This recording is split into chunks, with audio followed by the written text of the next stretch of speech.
नमस्कार, आप देख रहे हैं हमारा राजस्थान बुलेटिन और मैं हूं आपके साथ शिवांगी पारिक। तो चलिए खबरों पर जाने से पहले नजर डाल लेते हैं हेडलाइंस पर। राजस्थान बना जलस्थान, आसमान से बरसे आफत से काल का ग्रास बने 71 लोग।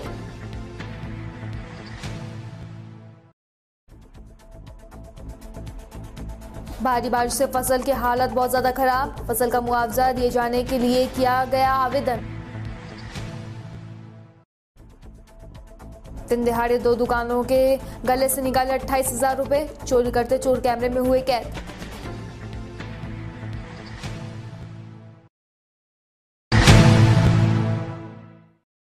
और अब खबरें विस्तार से।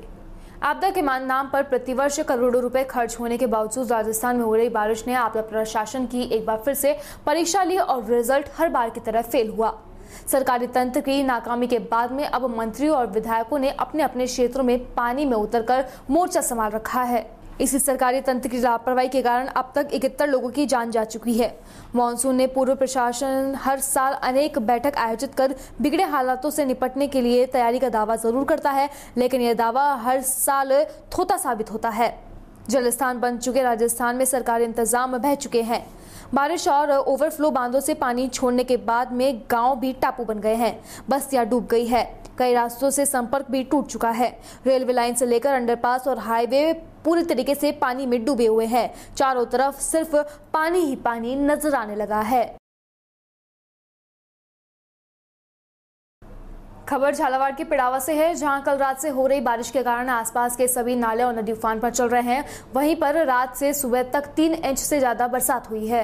सुबह से बरसात का दौर लगातार जारी है, जिसके चलते चवली नदी उफान पर चल रही है। वहीं चवली डैम पर 3 इंच से ज्यादा की चादर चल रही है। वहीं ज्यादातर खेत जलमग्न हो गए हैं, जो किसानों के लिए चिंता का कारण भी है। अलवर शहर में पानी की समस्या आए दिन बनी हुई है। शुक्रवार को वार्ड नंबर 48 के महिला और पुरुष जिला कलेक्टर के निवास का घेराव करने पहुंच गए। वार्ड के लोगों ने बताया कि वार्ड में काफी महीनों से पानी की समस्या आ रही है। तो वहीं 22 जुलाई को भी जिला कलेक्टर के निवास का घेराव किया गया था। तब जल विभाग के अधिकारियों ने पानी की समस्या का जल्द से जल्द समाधान का आश्वासन दिया था, लेकिन समस्या ऐसी ही बनी हुई है, इसलिए आज दोबारा घेराव किया गया है। सूचना मिलते ही शहर कोतवाल राजेश शर्मा, अति जिला कलेक्टर सुनीता पंकज मौके पर पहुंचे और जलदाय विभाग के अधिकारियों को बुलाकर आ रही समस्या का जल्द से जल्द समाधान करने के लिए कहा गया।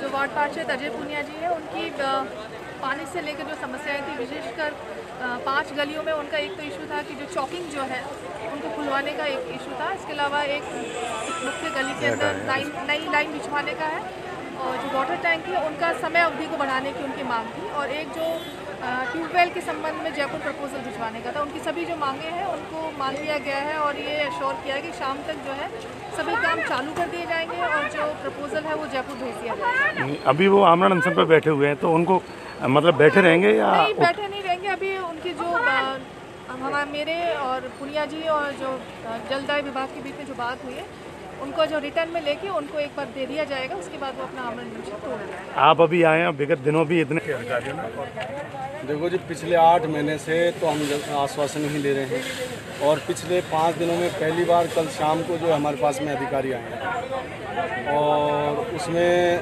4 दिनों से हमारे पास में कोई भी नहीं आ रहा था।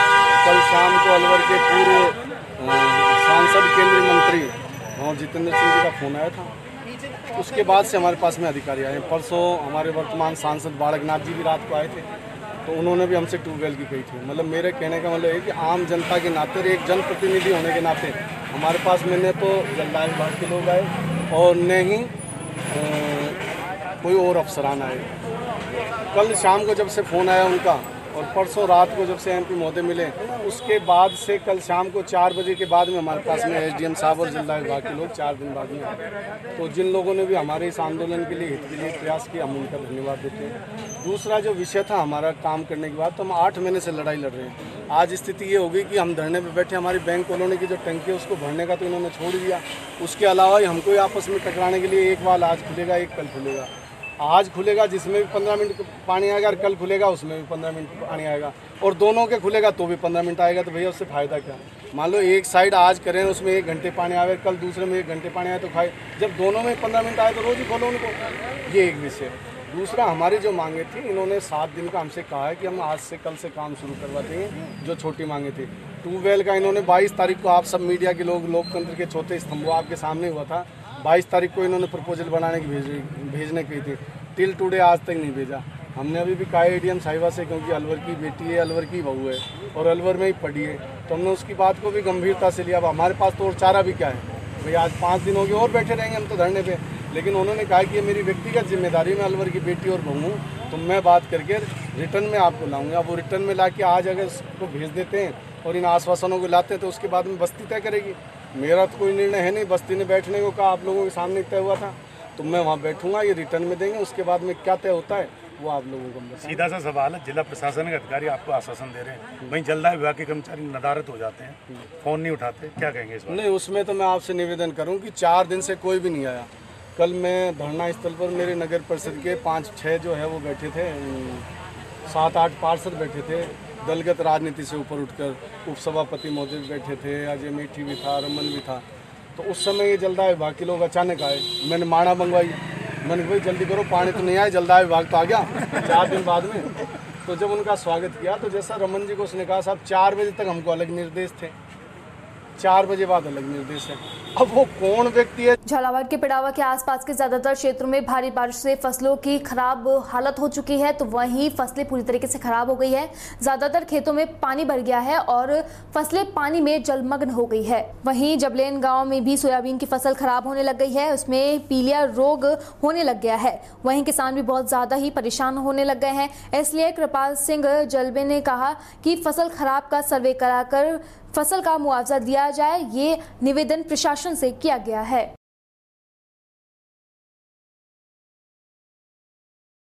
खबर पावटा से है, जहां पर कस्बे के सर्विस रोड पर स्थित एक दुकान से एक आरोपी ने सुबह करीब 9 बजे के समय खुली दुकान में मौका के फायदा उठाकर गले से 21,500 रुपए की नकदी चुरा ले गया। तो वहीं गणेश मार्केट में एक मेडिकल की दुकान से एक बाइक सवार ने मौका देखकर गले से 6,500 रुपए लेकर फरार हो गया।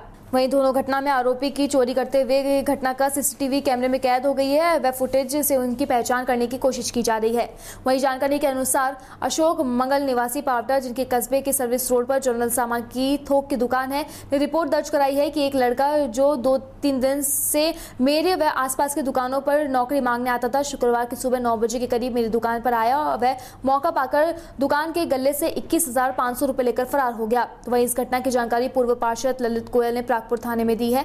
दूसरी घटना में रिपोर्ट दर्ज करवाते हुए अशोक बंसल ने बताया कि करीब सुबह 7 बजे गणेश मार्केट स्थित बंसल डिजिटल एक्सरे व लेबोरेटरी के अंदर काम कर रहा था। तभी एक बाइक सवार आया, वह उसने एक क्रीम मांगी थी, जिसमें मैंने क्रीम लेने दुकान के अंदर गया तो वहीं पीछे से बाइक सवार ने दुकान के गले से 6,500 रुपए लेकर फरार हो गया।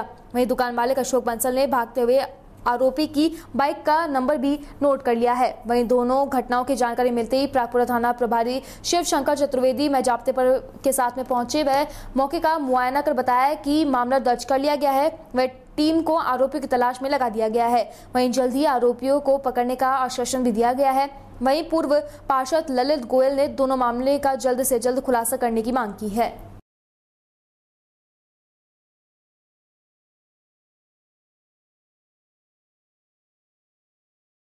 खबर नागौर से है, जहां पर आज BR मिर्गा राजकीय स्नातकोत्तर महाविद्यालय नागौर के छात्र छात्राओं ने 4 सूत्रीय मांग पत्र सौंपा है। महाविद्यालय के पूर्व छात्र संघ अध्यक्ष एवं रालोपा के कार्यकारिणी एवं सदस्य राजेंद्र डूकिया के नेतृत्व में सैकड़ों छात्र छात्राओं ने जिला कलेक्टर जितेंद्र सोनी को 4 सूत्रीय मांगों को लेकर ज्ञापन सौंपा। ज्ञापन की कॉपी संकलन है।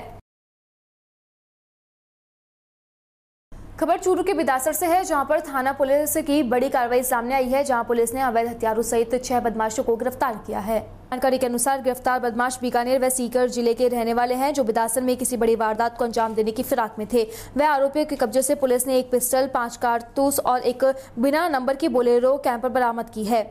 फिलहाल पुलिस ने आरोपियों के खिलाफ आर्म्स एक्ट में मामला दर्ज कर लिया है, जिसको लेकर एडिशनल एसपी सीताराम माहिच ने कहा कि गिरफ्तार आरोपी जमीन विवाद में कब्जा व किसी बड़ी घटना को अंजाम देने के लिए बुलाए गए थे, जिनके खिलाफ पुलिस की ओर से कार्रवाई की गई है।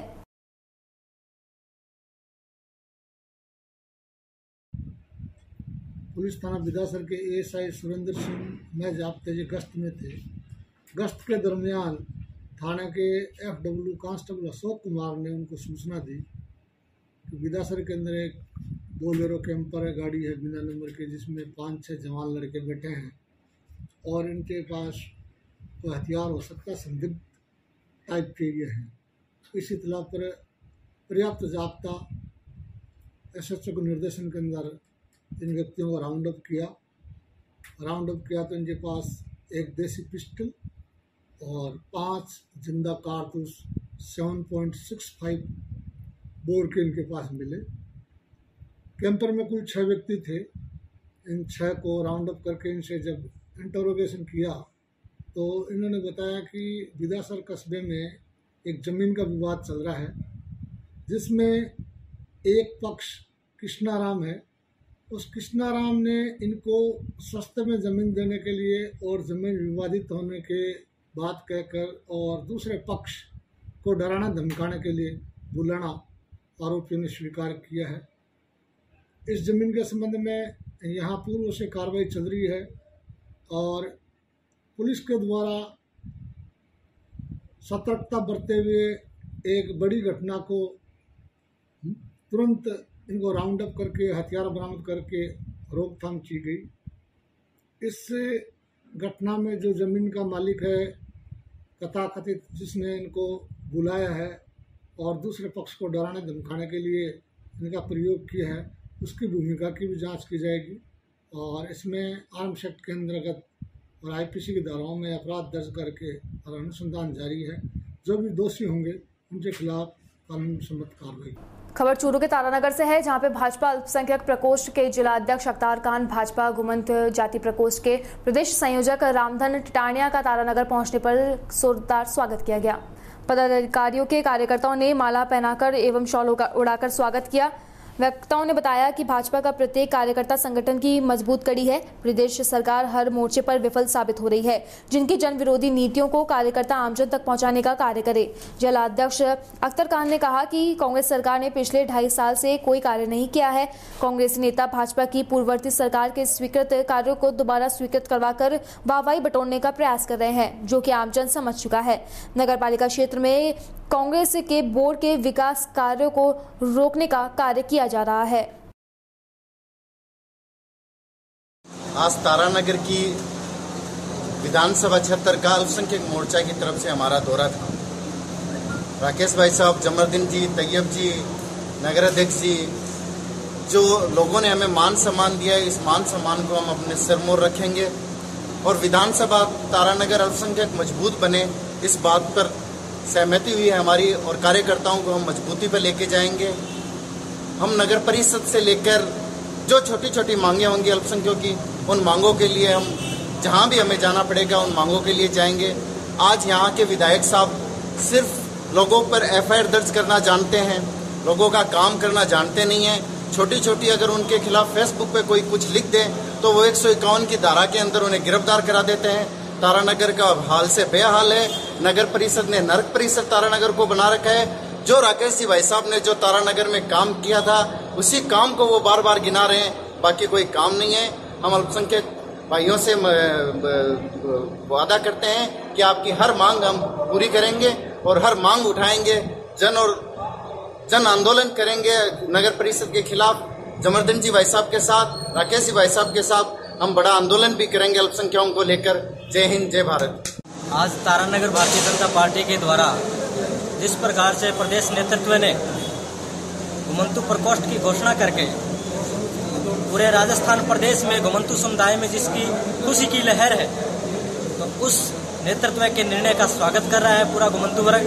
और आज तारानगर के भारतीय जनता पार्टी परिवार ने जो मान सम्मान दिया है, उसके लिए भाजपा परिवार का और शीर्ष नेतृत्व का आभार और अभिनंदन भी करता हूं।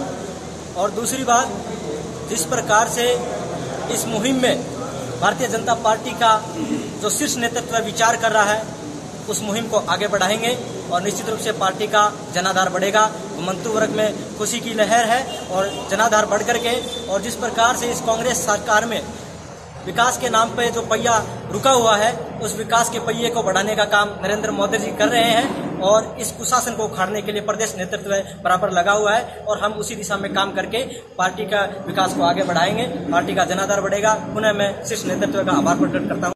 आज अल्पसंख्यक मोर्चा के नवनियुक्त जिला अध्यक्ष भाई अख्तर जी और घुमंतू प्रकोष्ठ के प्रदेश के संयोजक भाई रामधन जी का तारानगर में भारतीय जनता पार्टी के परिवार ने भव्य स्वागत किया है और इनके साथ ही अल्पसंख्यक मोर्चा के प्रदेश के उपाध्यक्ष भाई जमरदीन जी का, हम तीनों जो कार्यकर्ता है इनको पहचान भारतीय जनता पार्टी ने दी है और भारतीय जनता पार्टी के शीर्ष नेतृत्व का हम अभिनंदन करते हैं कि हमारे साथियों को इतनी बड़ी पहचान दी है। इनके साथ मिलकर जो तारानगर के अंदर विधानसभा के अंदर अव्यवस्था है, जो विकास पूरा ठप पड़ा है, पानी नहीं है, बिजली नहीं है, उनका जन आंदोलन करेंगे और ईंट से ईंट बजा देंगे। हम सब मिलकर भारतीय जनता पार्टी अपने हक और हकूक के लिए लड़ाई लड़े। सिरोही के धनक ग्रुप द्वारा स्वच्छता अभियान के तहत बनाई गई शॉर्ट फिल्म मिजाज पहले सप्ताह में ही सोशल मीडिया पर वायरल हो गई। फिल्म को सप्ताह भर में ही 30,000 से ज्यादा लोगों ने देखा और सराहा है।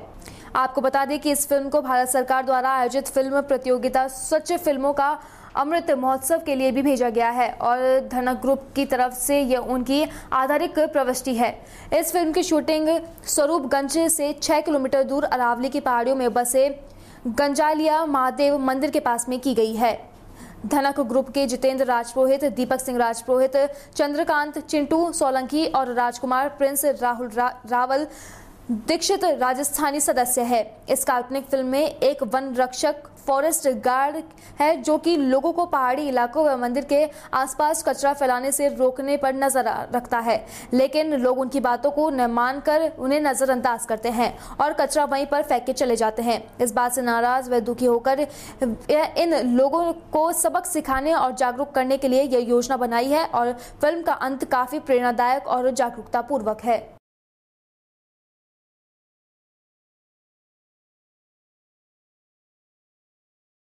खबर सिरोही से है, जहां पर राजकीय उच्च माध्यमिक विद्यालय बस स्टैंड सिरोही रोड पर वृक्षारोपण कार्यक्रम का आयोजन किया गया। इस कार्यक्रम में संस्था प्रधान सुरेश वचेटा समस्त स्टाफ उपस्थित रहा। विनीता रानी, सुशीला चौहान, ललिता व्यास, हेमलता पालाशर तथा छात्र अध्यापकों को पर्यावरण के प्रति जागरूक रहने और अधिक से अधिक पेड़ लगाने और पेड़ों को बचाने की जानकारी दी गई।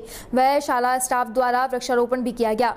इसी कार्यक्रम में मार्गदर्शन के रूप में मुख्य ब्लॉक शिक्षा अधिकारी पिंडवाड़ा भवर पुरोहित को भी आमंत्रित किया गया और उनके द्वारा भी वृक्षारोपण किया गया तथा उन्होंने स्टाफ को वृक्षारोपण के महत्व, हरियाली, पेड़ लगाने और पेड़ों का संरक्षण संबंधी महत्वपूर्ण जानकारी भी दी।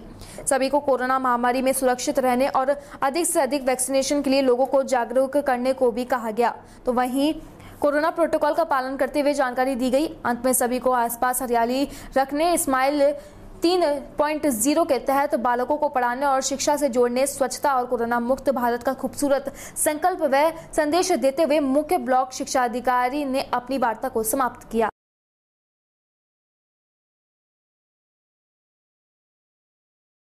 राजधानी जयपुर के अजयराजपुरा के जगन्नाथपुरा गांव के अंदर वर्षों पुरानी जमीन पर हो रहे अतिक्रमण को शुक्रवार को 3 पुलिस थानों की फोर्स की मौजूदगी में हटाया गया है। आपको बता दें कि जगन्नाथपुरा में पिछले सालों से सरकारी जमीन के पे आम रास्ते पर लोगों द्वारा अतिक्रमण कर लिया गया था, जिसको लेकर कुछ समय से विवाद चल रहा था। इसको शुक्रवार को राजस्व विभाग द्वारा नापा गया और पुलिस की उपस्थिति में हटाया भी गया। विवाद व अशांति की संभावनाओं के चलते मौके पर सेठ थाना अधिकारी रजनीश कुमार, बगरू थाना अधिकारी रतनलाल, भाकरोड़ा थाना अधिकारी मुकेश कुमार के नेतृत्व में पुलिस फोर्स के साथ में फायर ब्रिगेड की गाड़ी मौके पर मौजूद रही और एम्बुलेंस भी मौजूद रही। इनके साथ ही सांगानेर विकास अधिकारी मुरारी लाल शर्मा, नायब तहसीलदार संदीप बैरट सहित राजस्व विभाग के तमाम अधिकारी की मौजूदगी में नायब तहसीलदार सांगानेर ने अतिक्रमण को ध्वस्त किया।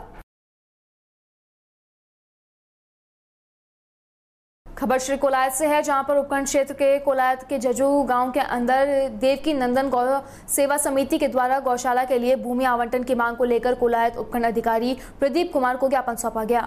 देवकीनंदन गौ सेवा समिति के अध्यक्ष भागीरथ बागड़ी, सचिव मोती सिंह, कोषाध्यक्ष मालचंद सेठिया ने ज्ञापन में बताया कि झज्जू ग्राम वासियों के द्वारा संचालित हो रही गौशाला का संचालन पशु झज्जू ग्राम विकास वासियों द्वारा किया गया है और यही बनाई गई है। संस्था देवकीनंदन गौ सेवा समिति द्वारा किया जा रहा है, जो कि रजिस्ट्रेशन संस्था है, जिसमें वर्तमान में करीब 135 छोटे बड़े पशुधन का पोषण किया जा रहा है। वर्तमान में यह संस्था किसी को भक्तों द्वारा अस्थायी रूप से उपलब्ध करवाई गई भूमि पर संचालित हो रही है, परंतु तेजी से बढ़ते हुए गौधन की समस्या के कारण यह स्थान कम पड़ रहा है। इसलिए झज्जू गांव में उपलब्ध अराजी राज भूमि से गौशाला के लिए भूमि आवंटन करने की मांग की गई है, जिसके लिए झज्जू ग्राम पंचायत की आम सभा में गौशाला की भूमि आवंटन करने का प्रस्ताव भी शामिल किया गया।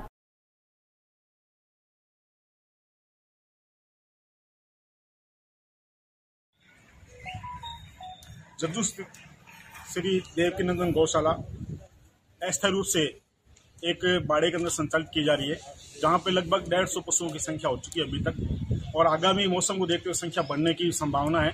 अतः आज हमने उपखंड अधिकारी श्री कोलाय से मिलकर के खसरा नंबर 1959, 1216 और 1211 के अंदर स्थायी रूप से गौशाला के लिए जमीन आवंटित करने के लिए प्रार्थना पत्र प्रस्तुत किया है और निवेदन किया है कि जल्द से जल्द इस पर कार्रवाई की जाए, ताकि आने वाले समय में पशुओं को समुचित रूप से व्यवस्थाएं उपलब्ध करवाई जा सके। बाहुल उपाध्याय। फिलहाल हमारा राजस्थान बुलेटिन में बस इतना ही। देश और दुनिया की तमाम खबरों के लिए देखते रहिए DP के न्यूज। नमस्कार।